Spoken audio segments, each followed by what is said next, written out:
ମାଝିର ବିଧାୟକ ଲକ୍ଷ୍ମଣ ବାଗ କଣ କହୁଛନ୍ତି ପ୍ରଥମେ ଶୁଣି ନିଅନ୍ତୁ। তোমার সাহস আছে ঘন্টা বাঁধিকে আউ ଥରେ তোমার নবীন বাবুকে পঠাই দিও ঘন্টা বাঁধিরে আউ ଥରେ লড় আরে সবু বিধায়ক যাব সমস্ত খেড়া হব ঘন্টা বাঁধির জনসাধারণ দেখাই দেবে তোমাকে 17,000 ভোটরে 25 বর্ষর অপরাজয় মুখ্যমন্ত্রীকে পেলিকরি সমুদ্র ভিতরে ফিকি যাইতিলে সেই ভলিয়া আজি কণ্টাবাঞ্জির বিধায়ক তুমি লক্ষ্মণ বাগ দেখিছ কহিবা অনুসারে নূଆପଡ଼ା বিধানসভার ତମେ ତମର ନୂଆପଡ଼ା ବିଧାନସଭାର ଜନବହୁଳ ମୁଖ୍ୟମନ୍ତ୍ରୀକୁ ପୂର୍ବତନ ଜନମତ ମୁଖ୍ୟମନ୍ତ୍ରୀକୁ ପୁଣି ଥରେ 84,000 କାକେ କ୍ୱାସନ ଯେମିତି ମୁଁ ହରେଇଲି ପୁଣି ଥରେ 84,000 ଭୋଟରେ ଲକ୍ଷ୍ମଣ ଜୟ ବାଗ ଭାଇକେ ବାବୁ ଜିତେଇ କରି ଲୋକ ଅତି ପଠେଇଥିଲେ ଗର୍ବେ ଲଙ୍କା ଏବେ ହାତ, ତମକୁ ଚାବୁଛେ ଅତି ଗର୍ବେ ଏବେ ତମକୁ ରାଜନୀତି ଦୁଖୁଛେ ଶେଷ। ଏବେ ଏ ତମକୁ କଥା ଦରଦ ଆପଣ ମନେ ହଉଛେ ରଖିଥାନ୍ତୁ। ଆସ ସାହସ ଆପଣ ଯଦି ଅଛ କହୁଛନ୍ତି ତମର ମୁଖ୍ୟମନ୍ତ୍ରୀଙ୍କୁ ସାହସ କିଭଳି ଅଛି ଭାବରେ ଆମେ ଫେସ୍ତରେ ହରେଇଲୁ। ଆସ କଣ୍ଟାବାଞ୍ଜି ଦୁଇଟି ନିର୍ବାଚନ ମଣ୍ଡଳରୁ ଗୋଟିଏ ଲୋକ ନିର୍ବାଚନ ଲଢିଥିଲା ଏବଂ ଗୋଟିଏ ଜାଗାରୁ ହାରିଲା, ଗୋଟିଏ ଜାଗାରୁ ଜିତିଲା। ଆପଣ ଭଲ ଭାବରେ ଜାଣିଛନ୍ତି ଯଦି ଗୋଟିଏ ନିର୍ବାଚନ ହବାକୁ ଥିବ ତେବେ କିଭଳି ଭାବରେ ହେବ। ଯଦି ଆପଣଙ୍କ ପାଖରେ ଦମ ଅଛି ଆପଣ ଏମଏଲଏ ପଦରୁ ଇସ୍ତଫା ଦିଅନ୍ତୁ, ରେଜିଗ୍ନେସନ ଦିଅନ୍ତୁ ଏବଂ ନିର୍ବାଚନ ପାଇଁ ପୁଣି ଥରେ ଆପ୍ଲାଇ ହେଉ, ଲଢେଇ ହବ। ଦେଖିବା ଲକ୍ଷ୍ମଣ ବାଗ ବାବୁ ଆପଣ 3 ନମ୍ବର ନୁହଁ 4 ନମ୍ବରକୁ ପଳେଇବେ, କାହିଁକି ନା ସେଠି ସନ୍ତୋଷ ସିଂ ସାଲୁଜା ଭଲ କଣ୍ଟେଷ୍ଟ କରିଥିଲେ, ସେ କଣ୍ଟାବାଞ୍ଜିର ସ୍ୱରକୁ ଉଠାଉଥିଲେ। ଆଉ ବାକି ରହିଲା ନବୀନ ପଟ୍ଟନାୟକ କଥା। ନବୀନ ପଟ୍ଟନାୟକକୁ ଲୋକମାନେ ଜାଣି ଶୁଣିକି ହରାଇଛନ୍ତି ସେଠି, କାହିଁକି ନା ସେମାନେ ଚାହୁଁଥିଲେ ତାଙ୍କର ସ୍ୱର ଉତ୍ତୋଳନ କରିବା ପାଇଁ ଜଣେ ନେତାର ଆବଶ୍ୟକତା। ଯେତେବେଳେ ଆପଣ ସେଠି ଜିତିଲେ ଆପଣ କରିଛନ୍ତି କଣ? ବିଧାନସଭାରେ ଆପଣ ସେମାନଙ୍କ ସ୍ୱାର୍ଥ ପାଇଁ କେତେ ପ୍ରକାରର ସ୍ୱର ଉଠେଇଛନ୍ତି। ଆପଣ ନବୀନ ପଟ୍ଟନାୟକ ହରାଇଥିଲେ, ଆପଣଙ୍କୁ ମନ୍ତ୍ରୀ ପଦ କାହିଁକି ମିଳିଲାନି? ଆପଣ ଓଡିଶାର ମୁଖ୍ୟମନ୍ତ୍ରୀଙ୍କୁ ହରାଇଥିଲେ, ଆପଣମାନଙ୍କୁ ଆଜି ଆପଣମାନଙ୍କର ବିଧାନସଭାରେ ଆଜି ଅବସ୍ଥା କଣ? ଆଉ ଗୋଟିଏ କଥା, ନବୀନ ବାବୁ କିଏ ଆପଣ ମାନେ ପ୍ରଥମେ ଜାଣିଥିବା ଦରକାର।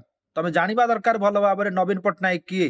ନବୀନ ପଟ୍ଟନାୟକ ହଉଛି ସେଇ ଲୋକ ଯାହା ମୁହଁକୁ ଦେଖି 147 ବିଧାନସଭାରେ ବିଧାୟକ ଏବଂ 21ଟି ଲୋକସଭାରେ ଏମପି ମାନେ ନିର୍ବାଚନ ଲଢନ୍ତି। ନବୀନ ପଟ୍ଟନାୟକ ସିଏ ଯିଏକି ତମକୁ 24 ବର୍ଷ ହେଲା ଶାସନଠୁ ଦୂରେଇ ରଖିଦେଇଥିଲା। ତାଟିଆ କାମୁଡୁଥିଲ ତମେ ମାନେ ଭାରତୀୟ ଜନତା ପାର୍ଟିର ନେତା ମାନେ। ନବୀନ ପଟ୍ଟନାୟକ ସିଏ ଯିଏ ମହାବାତ୍ୟା ଠାରୁ ଭୁଷୁଡି ଯାଇଥିବା ଓଡିଶାକୁ ବିକଶିତ ଓଡିଶାରେ ପରିଣତ କରିଥିଲା। ନବୀନ ପଟ୍ଟନାୟକ ସିଏ ଯିଏ ଆଦିବାସୀ ମାନଙ୍କର ଉନ୍ନତି ପାଇଁ ପ୍ରଗତି ପାଇଁ ଅନେକ ପ୍ରକାରର ଯୋଜନା କରିଛନ୍ତି। ଶିକ୍ଷା ପାଇଁ ଗ୍ରାମାଞ୍ଚଳ ମାନଙ୍କରେ ସ୍କୁଲ ନିର୍ମାଣ କରିଥିଲେ, ସିଏ ହଉଛନ୍ତି ନବୀନ ପଟ୍ଟନାୟକ। ତମେ ଗୋଟେ ଥର ବିଧାୟକ ଜିତିଗଲ, ନବୀନ ପଟ୍ଟନାୟକ ଏଭଳି ଭାବରେ ଅସମ୍ମାନ କରୁଛ, ଖୋଲା ଚ୍ୟାଲେଞ୍ଜ କରୁଛ। ତମ ଦମ ଯଦି ତମ ପାଖରେ ଅଛି ତମେ ରେଜିଗ୍ନେସନ ଦେଇକି ଦେଖ, ରେଜିଗ୍ନେସନ ଦିଅ ଏବଂ ପୁଣି ଥରେ ନିର୍ବାଚନ ହଉ, ତମେ 3 ନମ୍ବରକୁ ଚାଲିଯିବ। ଆଉ ବାକି ରହିଲା ନବୀନ ପଟ୍ଟନାୟକ କଥା। ନବୀନ ପଟ୍ଟନାୟକ ଯୋଉଠି ଛିଡା ହେଲେ ବି ସେ ନିର୍ବାଚନ ଜିତିବେ। ଆମେ କୌଣସି ରାଜନୈତିକ ଦଳକୁ ସମର୍ଥନ କରି କହୁନାହୁଁ। ଆପଣ ମାନଙ୍କର ଏଭଳି ଭାବରେ ଜଣେ ବ୍ୟକ୍ତିଙ୍କୁ ଯିଏ ଓଡିଶା ପାଇଁ ନିଜ ଜୀବନକୁ ତିଳେ ତିଳେ କରି ଜାଳି ଦେଇଥିଲା, ତାକୁ ଏଭଳି ଭାବରେ ବିଧାନସଭାରେ ଖୋଲା ଚ୍ୟାଲେଞ୍ଜ କରିବା ଏବଂ ଅପମାନିତ କରିବା, ନିନ୍ଦିତ କରିବା, ଲାଞ୍ଛିତ କରିବା, ଏହା ଆମକୁ ଖରାପ ଲାଗିଲା। ନବୀନ ପଟ୍ଟନାୟକ ସହିତ ଆପଣ କିମ୍ବା ଆପଣଙ୍କ ଦଳର କୌଣସି ନେତା ମାନେ ସମକକ୍ଷ କେବେ ବି ହେଇପାରିବେ ନାହିଁ।